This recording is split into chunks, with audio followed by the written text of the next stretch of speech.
नमस्कार दोस्तों, मैं तेजस्वी यादव। उम्मीद करता हूं कि आप सब लोग स्वस्थ हैं। इस लाइव वीडियो के माध्यम से मैं आप सब लोगों को बताना चाहूँगा कि लगभग 50 दिन हो गए हैं हमारी राजनीतिक कार्यक्रम को रद्द किए हुए, और शुरुआत के दिनों से ही हम लोगों ने सरकार का पूरा सहयोग किया है।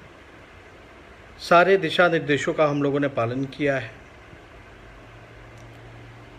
और इस दुख की घड़ी में जो सबसे ज़्यादा हम लोगों की चिंता थी और जो मांगे थी सरकार से, वो ये थे कि लगभग 25 लाख जो बिहार के लोग, बिहार से बाहर जो फंसे हुए हैं, जो श्रमवीर हैं, जो प्रवासी मजदूर गरीब भाई हैं बिहार के, वो फंसे हुए थे। उनकी मांग थी कि वो बिहार वापस आ सकें, अपने परिवार के साथ रह सकें, क्योंकि खाने का ठिकाना नहीं है, काम नहीं है, लॉकडाउन है।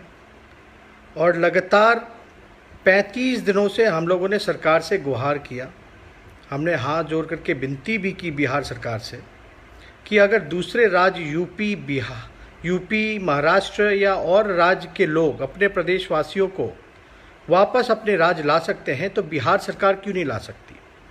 लगातार 35 दिनों से, और ऐसा लग नहीं रहा था कि सरकार जो है इच्छुक है उन सभी, चाहे छात्र हों जो कोटा में फंसे हुए हों या हमारे प्रवासी जो मजदूर हैं, उनको वापस ला सकें। ऐसा लग नहीं रहा था कि वो लाना चाहती हैं। लगातार हम लोगों ने विनती की, और हम लोगों ने ये फैसला लिया, हमारी पार्टी ने, कि 1 तारीख जो अंतर्राष्ट्रीय मजदूर दिवस जो मनाया जाता है, 1 तारीख यानी शुक्रवार, हम लोग जो हैं सांकेतिक रूप से उपवास करेंगे और सरकार पे दबाव बनाएंगे। आज ही इसकी सूचना हम लोगों ने पब्लिक डोमेन में भी देने का काम किया, और मुझे खुशी है कि हमारे दबाव के कारण, लगातार हम सब लोगों के संघर्ष के कारण सरकार को जो है बात और हमारी मांग को मानना पड़ा।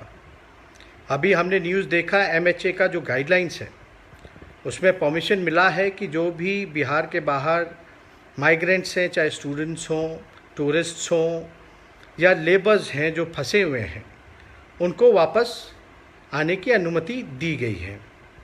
तो लगातार हम लोग, हमारे पार्टी के सभी लोग, जो 25 लाख और कोटा में लगभग 12,000 लोग जो फंसे हुए थे, जो छात्र छात्राएं, और 25 लाख जो प्रवासी मजदूर जो फंसे हुए थे, उनकी अनुमति मिल गई है।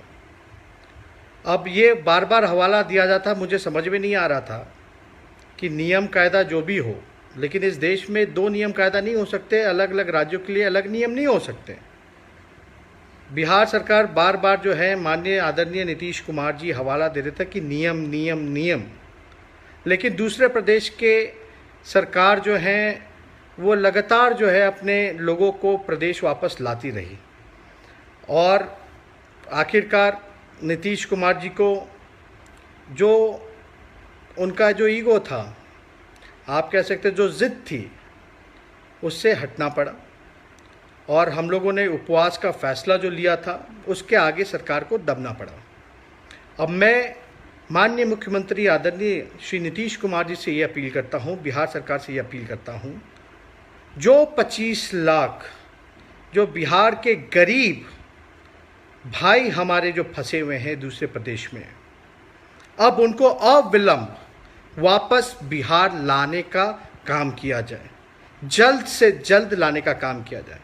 कोटा में जितने छात्र जो फंसे हैं, उनको अविलंब बिहार सरकार से अपील है कि उनको लाने का जल्द से जल्द प्रयास किया जाए और लाया जाए और सुनिश्चित किया जाए।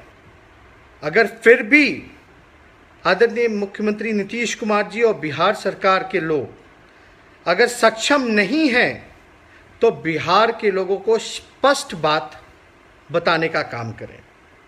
अब हमको नहीं लगता कि कोई रुकावट हो सकती है लाने में। अब ये सिर्फ देखना है कि बिहार सरकार नीतीश कुमार जी में कितना विल पावर है, कि वो 25 लाख फंसे हुए हमारे प्रवासी बिहारी भाइयों मजदूरों को, जो कोटा में फंसे जो छात्र छात्र हैं, उनको किस प्रकार से लाएंगे। और मैं शुरू दिन से ही कह रहा था, हमने एक पहले भी फेसबुक लाइव वीडियो किया था, हमने सभी मजदूरों भाइयों से कहा था जो गरीब हैं, जो श्रमवीर हैं, कि चिंता आप मत कीजिए, थोड़ा धैर्य रखिए, संयम बनाए रखिए। राष्ट्रीय जनता दल और आपका भाई बेटा तेजस्वी यादव आपकी लड़ाई को लड़ेगा, आपके संघर्ष और दुख में आपके साथ खड़ा रहेगा। और मुझे खुशी है कि अभी MHA का जो गाइडलाइंस जो मिला है उसमें अनुमति दी गई है। तो आप लोग निश्चिंत रहें। लगातार हम और हमारी पार्टी, हमारे विधायक, हमारे MP, हमारे जितने भी दूसरे प्रदेश के पदाधिकारी हैं, नेता हैं, कार्यकर्ता हैं, वो लगातार मजदूर भाइयों के पास राशन जो कमी थी, जो भूखे थे, उन तक जो राशन पहुंचाने का काम किया, उन सभी लोगों को धन्यवाद देते हैं। और ये काम जारी रहेगा जब तक बिहार के लोग, हमारे भाई बंधु वापस नहीं आ जाते। और ये मैं बार बार कह रहा हूँ कि हम राजनीति नहीं कर रहे, लेकिन एक सवाल बार बार खड़ा होता था कि दूसरे प्रदेश के लोग जो हैं, लॉकडाउन में भी दूसरी सरकार जो है अपने लोगों को लेकर के गई, तो बिहार सरकार की आखिर ऐसी कौन सी मजबूरी है कि वो नहीं ला पाए। इसलिए ये राष्ट्रीय जनता दल और सभी लोगों ने जो उसमें सहयोग किया, सरकार पे दबाव डाला, इसके लिए हम सभी लोगों को धन्यवाद देते हैं। और हमारी कोशिश रहेगी, अभी भी सारी चीज़ों को हम माइन्यूटली देखेंगे, बारीकी से देखेंगे कि किस प्रकार से जो है बिहार के मज़दूरों की स्थिति है, सरकार क्या कर रही है, और जो भी कमियां होंगी, जो भी हमारा सुझाव होगा, आप लोगों से हम लोग साझा ज़रूर करेंगे। लेकिन सिर्फ प्रवासी मज़दूरों की ही बात नहीं है। बिहार में आपने देखा होगा राशन वितरण में भी बड़े पैमाने पे धांधली हुई है, कोई पारदर्शिता नहीं रखी गई है, ट्रांसपेरेंसी नहीं है। रामविलास पासवान जी कुछ कहते हैं और बिहार सरकार जो है कुछ और डाटा देती है, डोर टू डोर स्क्रीनिंग की बात कर रही है। लेकिन हम सब लोगों को ये पता है कि बिहार की स्थिति वाकई में कोरोना के समय क्या है। ये केवल डेटा जो दिया जा रहा है बिहार सरकार द्वारा, ये केवल आई वॉश कराने के लिए है, आई वॉश कराया जा रहा है। और बहुत दुख होता है, हमने कई एक आध वीडियोस देखे जहां काफ़ी मजदूर जो प्रवासी जो लोग हैं वो गुस्से में हैं। लेकिन समय ठीक है, गाइडलाइंस का जो अभी अनुमति मिली है, अब बस ये देखना है कि बिहार सरकार 25 लाख मजदूरों को लाने में सक्षम है कि नहीं है।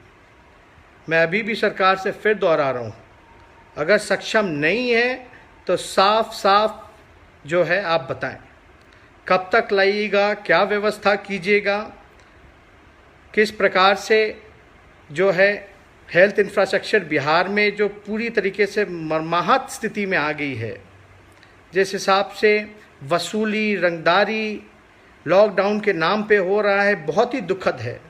लोग पहले से ही पीड़ा में हैं और भी जुल्म हो रहा है सरकार में। सरकार में जितने लोग जो अधिकारी पदाधिकारी जो बेईमान हैं, उनको ये सरकार के लोग प्रमोशन देने का काम कर रहे हैं। ये सारी घटनाएं हमने देखी है। आप लोगों ने जो जवाबदेही दी है, जो जिम्मेदारी मुझे दी है नेता विरोधी दल और विपक्ष के नेता होने के नाते, प्रतिपक्ष का नेता होने के नाते, ये हमारा काम है कि सरकार की कमियों को गिनाना। और विपक्ष जो है सरकार का ही अंग होता है, लेकिन जनता की बात रखना, जनता के लिए लड़ना, खास तौर पे जिस प्रकार से गरीबों को छोड़ दिया गया था। आप देखेंगे कि बीजेपी के जो विधायक हैं वो अपने बेटे को या अपने परिवार के लोगों को कोटा से ला सकते थे, लेकिन और जो है जिसके पास नहीं है, जो गरीब है, जो लाचार है, उसको बिहार सरकार ने छोड़ दिया। कोई कार्रवाई नहीं। कार्रवाई के नाम पे सिर्फ ढकोसला किया जा रहा है। इसलिए आप सब लोगों को मैं धन्यवाद देता हूँ। ये हमारी लड़ाई जो है यह चलती रहेगी जब तक बिहार के लोग वापस बिहार ना आ जाएं, गरीब मजदूर वापस ना आ जाएं, छात्र छात्राएं वापस ना आ जाएं। तो ज़्यादा कुछ ना कहते हुए आप सब लोगों का धन्यवाद करते हैं जितने भी दर्शक हैं, और उम्मीद करते हैं कि आप सब लोग स्वस्थ हैं और घर पे रहें, और जो लोग घर से दूर हैं जिनको लाने की कवायद चल रही है, मैं ईश्वर से प्रार्थना करूंगा, भगवान से प्रार्थना करूंगा कि स्वस्थ वापस बिहार वो लौटें, अपने परिवार के बीच रहें। यही हम लोगों की कामना है। और ज़्यादा कुछ ना कहते हुए मैं आप लोगों के साथ फिर जुड़ूंगा, और आप सब लोगों का धन्यवाद। और आप लोग भी हमारा इस मुहिम में जो है समर्थन कीजिए, सहयोग कीजिए, ताकि लगातार जो है सरकार पर दबाव रहे। जो सरकार काम नहीं कर पा रही उसको हम लोग काम कराने का काम करें। और आपने देखा होगा जो ज़िद थी आदरणीय नीतीश कुमार जी की, उनको ज़िद छोड़ना पड़ा। ये हम लोगों के एकता की वजह से है। और सब लोग जो हैं इस चीज़ को लेकर के चिंतित थे, परेशान थे कि घर वापस नहीं आ पा रहे हैं, उनको वापस लाना चाहिए। इसलिए आप सब लोगों को धन्यवाद देते हैं। अब केंद्र सरकार, राज्य सरकार इन पता नहीं क्या कर रहे थे इतने दिनों से, दूसरे राज्य के लोग ले जा रहे थे, अपने बिहार के लोगों को छोड़ दिया था। अब राजनीति करने का समय नहीं है, लेकिन हम लोग तो इतना चाहेंगे कि कम से कम जो है स्वस्थ लोग जो वापस आ सके, हेल्दी वापस आ सके लोग। और इसका भी इंतज़ाम करना है, टेस्ट हो या आप देखेंगे जितने भी टेस्टिंग किट्स हों, उसकी व्यवस्था पूरी तरीके से बिहार में नहीं है। लगातार हम लोग इस चीज़ों को उठा रहे हैं और उम्मीद करते हैं, सरकार को भी हम धन्यवाद देते हैं क्योंकि उन्होंने अनुमति दी आखिरकार, लेकिन देर हुआ, चलो कोई बात नहीं। लेकिन अब कम से कम केंद्र सरकार और राज्य सरकार मिल कर के उन बिहार के लोगों को, छात्र छात्राओं को, मज़दूरों को वापस घर लाने का काम करें। बहुत बहुत धन्यवाद। जय हिंद, जय बिहार।